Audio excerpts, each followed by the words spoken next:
The Belgian Grand Prix concluded last weekend at the iconic Spa-Francorchamps, handing over the 8th consecutive victory to the Red Bull driver Max Verstappen. Even though all the events were held according to the schedule, the race weekend was affected by bad weather and the race engineers had to be more careful with strategies. Let's explore how things unfolded at this iconic circuit over 3 days. But before we proceed, hit the subscribe button and smash the bell icon for more exciting updates.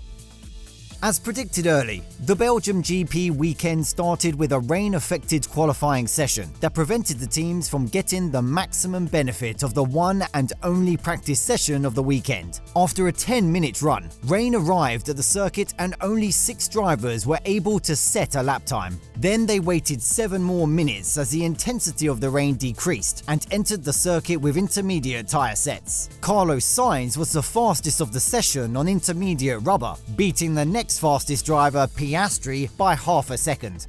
The session was red flagged after Logan Sargent's heavy crash into the barriers at Lecumber. Even though drivers were hopefully waiting for a restart, the rain was intensified, not allowing an opportunity to do so.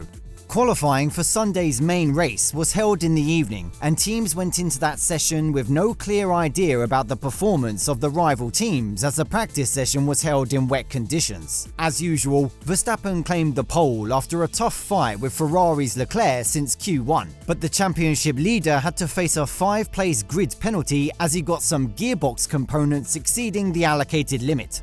The start of the qualifying session was delayed by the rain, and Mercedes took a brave decision to send both of their drivers to the end of the pit lane on intermediate tyres. Russell led the timesheets first, but Piastri jumped into the top a few minutes later. However, further changes happened at the top of the leaderboard when Hamilton and Verstappen broke into the top 2, pushing Piastri into 3rd spot. Ricciardo suddenly broke into the top 10 with a flying lap, but his lap time was deleted due to exceeding track limits. Then he dropped into the bottom 5 and was knocked out at the end of Q1 alongside with Albon, Zhou, Sargent and Hülkenberg. After a short break, cars entered the circuit again with intermediate tyres as the track was somewhat slippery. Piastri understood that the track was dry enough for slick tyres and entered the pit lane for a tyre change. He was followed by the rest of the 14 drivers and started to set the lap times with slick tyres. After a double DNF at Hungaroring, Alpine was looking for a clean race weekend at Spa. However, their plans were derailed when Ocon crashed into the barriers at turn 9. The top of the leaderboard was busy again as both Ferrari and McLaren drivers were setting some flying laps. But it was not a good session for the Milton Keynes-based team, as Perez's best effort was good enough for 7th, and Verstappen was on the edge of being knocked out of Q2. However, at the end, Tsunoda, Gasly, Magnussen, Bottas and Ocon were dropped out at the end of Q2. All the top 5 teams, Red Bull, Ferrari, McLaren, Mercedes and Aston Martin, were setting some flying laps at the start of Q3. At the end of their first attempt, the Mercedes duo were seen at the 8th and 10th position of the standings, and directly went for the second attempt to improve their lap times. Their second attempts were good enough for some little improvements, as they recorded 6th and 9th place. When there were 3 minutes to go, the remaining 8 drivers entered the track again for their final laps of the session. Ferrari driver Carlos Sainz recorded 5th best time, beating the McLaren duo in 6th and 7th. Russell finished the session as 8th on the starting grid, and Aston Martin's Alonso and Stroll reserved the bottom 2 spots of the top 10. Despite their issues in Q2, Verstappen and Perez recorded lap times good enough for the top 3, sandwiching Leclerc in 2nd place. Hamilton improved his lap time as the 4th best one of the entire session. However, the top 5 experienced a one-stop promotion in the starting grid after Verstappen's 5-place grid penalty. On the morning of Sprint Saturday, the shootout was held to decide the starting grid for the sprint race in the evening. In that session, championship leader Verstappen narrowly beat Oscar Piastri and Carlos Sainz to claim the pole position of the sprint race. The start of the sprint shootout was delayed by 35 minutes with the worst track conditions. Then a 12-minute window was opened for the sprint shootout, and Sainz was at the top of the timesheet for a brief period, but his time was beaten by Verstappen, Hamilton and Perez with some flying laps. When there were only a few minutes to close the session, Alonso and Norris were in danger of being trapped inside the drop zone, but later they showed considerable improvements and made their path into SQ2. Stroll and Russell narrowly joined SQ2 by beating Tsunoda and Bottas. Magnussen, Zhou and Hülkenberg were the other three to be knocked out at the end of SQ1.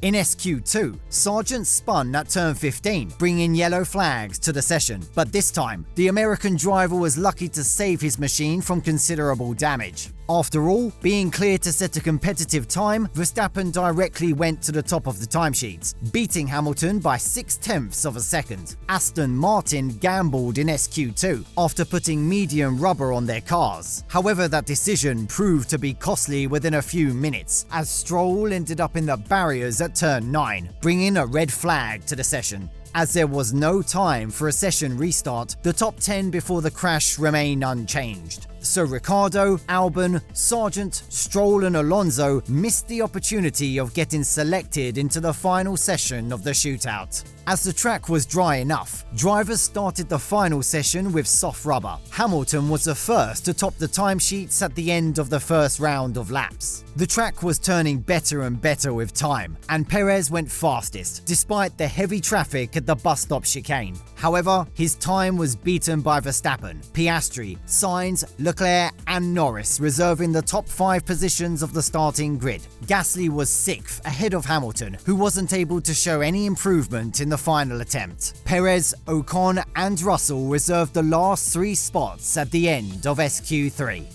The championship leader Max Verstappen easily turned his pole position to a victory, overcoming the threat from Oscar Piastri from the early part of the sprint race. With the bad weather conditions that prevailed around the circuit, the start of the race was postponed for 30 minutes, and the race control mandated the use of the full wet tyres for the race. The formation lap began behind the safety car, and the pole sitter Verstappen was leading the pack all over the 4 formation laps. With the sudden appearance of the sun in the sky, teams were hopeful about the early switch to Inter or Slicks. After the formation laps, the safety car entered the pits, and many drivers followed it with the aim of switching to intermediates. Verstappen remained on wet tyres alongside with Leclerc, Norris, Ocon, Russell, Sargent, Alonso, Tsunoda, Magnussen and Zhou. But at the end of lap 1, they also decided to switch into inters as the track was dry enough to provide the necessary grip.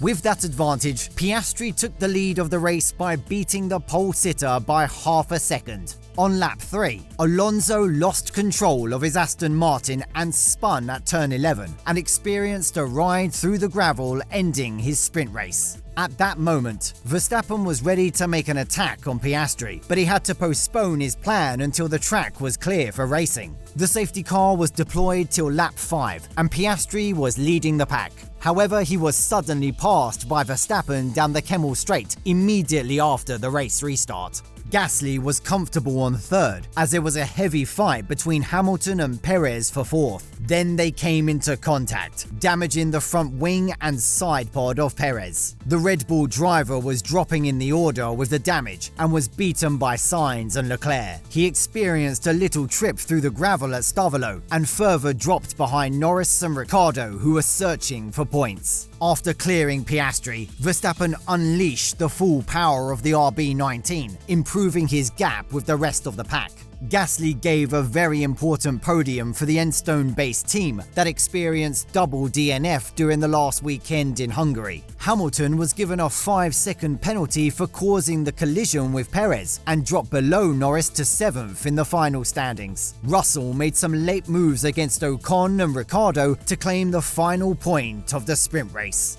After the grid penalty experienced by Verstappen, Leclerc started the race from pole position. Even though he got a good start to the race, the Ferrari driver was closely followed by Hamilton and Perez. Meanwhile, there was a collision between Piastri and Sainz on the opening lap. When they approached the La Source hairpin, Piastri was forced towards the wall by Sainz, not allowing enough room for the McLaren driver. Considerable damage happened to Piastri's McLaren, and he was retired after calling to the pits. Perez used the maximum power of his RB19, stealing the lead from the Ferrari driver when the race approached the Kemmel Straight. Meanwhile, Verstappen improved his track position up to 4th after the collision between Piastri and Sainz. Sainz was running with a hole in his side pod after the collision, and he was passed by Fernando Alonso. As the Ferrari tumbled down the order with a considerable pace deficiency, he was retired by his race engineers. After catching in a DRS train within a small time window, Verstappen started to attack Hamilton and passed him down the inside at Lecumber on lap 6. Leclerc was on the sight of Verstappen for more than 3 laps and finally drove outside of him to claim the second place in the race. Hamilton was the first to enter the pit lane from the front pack on lap 14 and was followed by both Perez and Leclerc 1 lap later.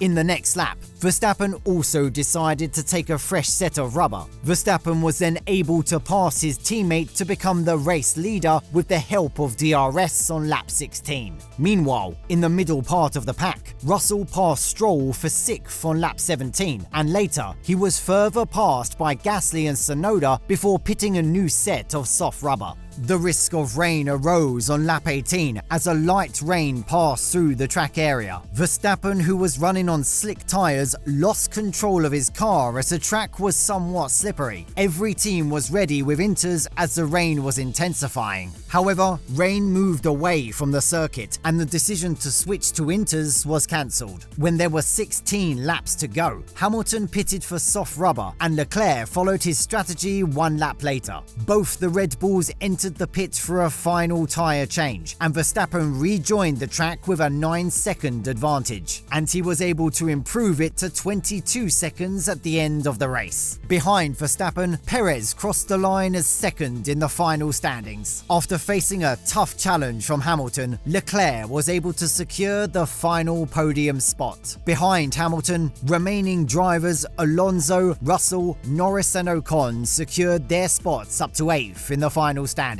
The final 2 point offering positions were reserved by Stroll and Tsunoda, as both were beaten by Ocon with superb driving style at the later part of the race up to 8th. Hamilton, who was pitted with new medium rubber at the end stages of the race, snatched the fastest lap on the final lap of the race by beating Verstappen's best efforts. And that is how the race in Belgium unfolded, providing further evidence to prove that the RB19 is the best F1 car that has ever been produced. Now, it's time for the summer break, and we can see totally different F1 challengers after this long break. How do you rate the Belgian Grand Prix weekend? Share your thoughts in the comment section below. Thank you so much for watching the video. If you enjoyed the video, subscribe to the channel to get more exciting Formula 1 news. See you in the next video, guys.